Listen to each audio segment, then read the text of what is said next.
continue to express the concern of the PTF with regards to the persistent violation of the guidelines that were released at the beginning of last week.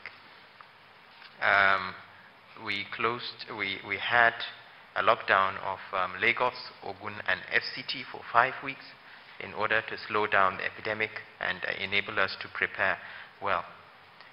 The gains of this lockdown could be destroyed if people continue to violate the guidelines that we have set out.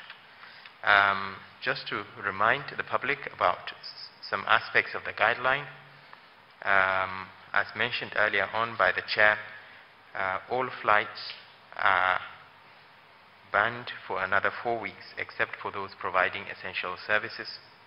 Schools remain closed. Supermarkets are allowed to open between the hours of 8 a.m. and 3 p.m. Banks between the hours of 8 a.m. and 2 p.m. But I must emphasize the need for physical distancing and avoiding mass gatherings beyond 20 persons. The mandatory overnight nationwide curfew remains between the hours of 8 p.m. and 6 a.m. However, I must reiterate that essential workers are exempt from movement during the East lockdown. Security agencies are invited to please take note and ensure that people on essential duty, such as healthcare workers, the press, and drivers moving essential goods and services are allowed to move around without harassment.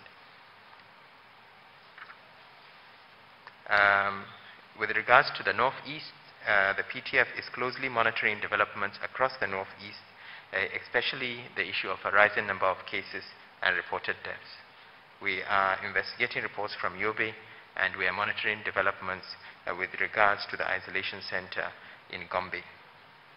The PTF will continue to provide the needed sensitization within the Northeast, including providing necessary human, material, and technical support required to control the spread of the virus. Finally, I would like to acknowledge once again and appreciate the contributions of individuals and organizations, and this time particularly the ministries, departments, and agencies of the federal government that continue to support the PTF in delivering its mandate. This includes, but not limited to, the Road Safety Commission, INEC, the Nigeria Orientation Agency, the Nigerian Institute for Pharmaceutical Research and Development, the Nigeria Sovereign Investment Authority, NICHDA, Nigerian Communications Satellite, Galaxy Backbone, NACA, Primary Healthcare Development Agency, NHIS, and NAFDAC. Thank you very much.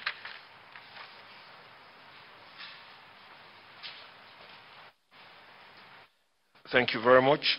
We shall now take updates from the Minister of Foreign Affairs, followed by the Honorable Minister of Information and Culture.